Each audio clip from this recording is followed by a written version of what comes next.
Ajofia Nnewi. I tell you, celebrity masquerade. I tell you.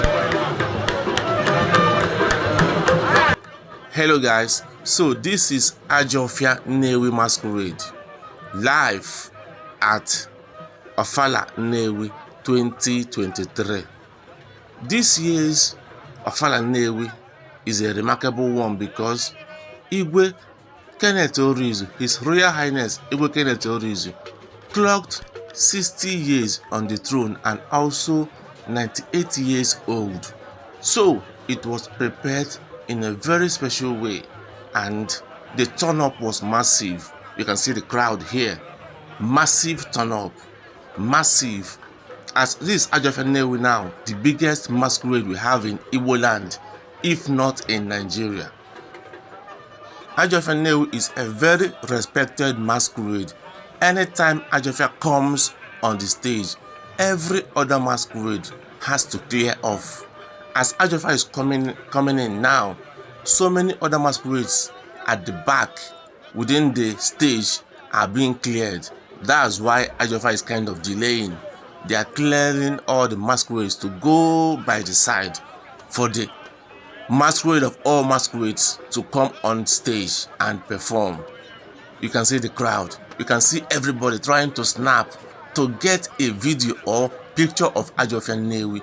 That is how great this masquerade is. That is how great it is. You can see the crowd. You can see the crowd, man. You can see the crowd. Ajofia is Mmanwu Ndị Igbo ji eje mba. A great masquerade indeed. A great one indeed. So I will allow you to just sit back and watch how Ajofia Nnewi performed in Ofala Nnewi 2023. See the crowd. See the crowd, man. See the crowd. It was a total shutdown. Just watch this video and enjoy every bit of it.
Okay, Simon. Yes.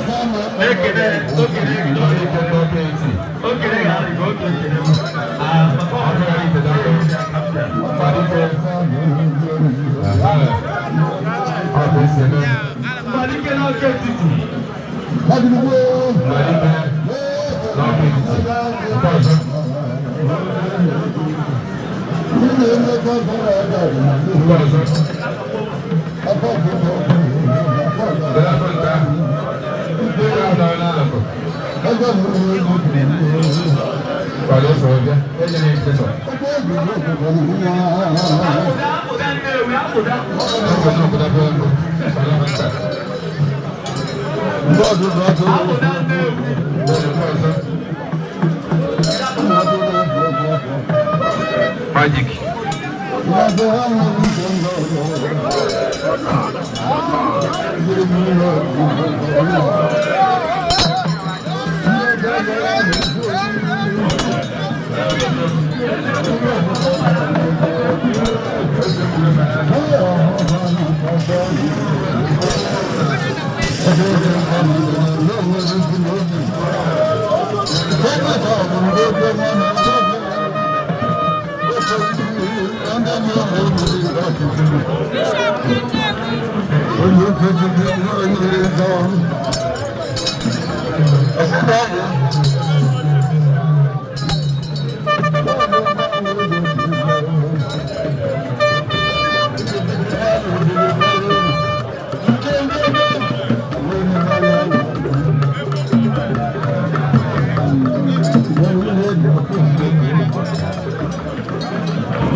Happy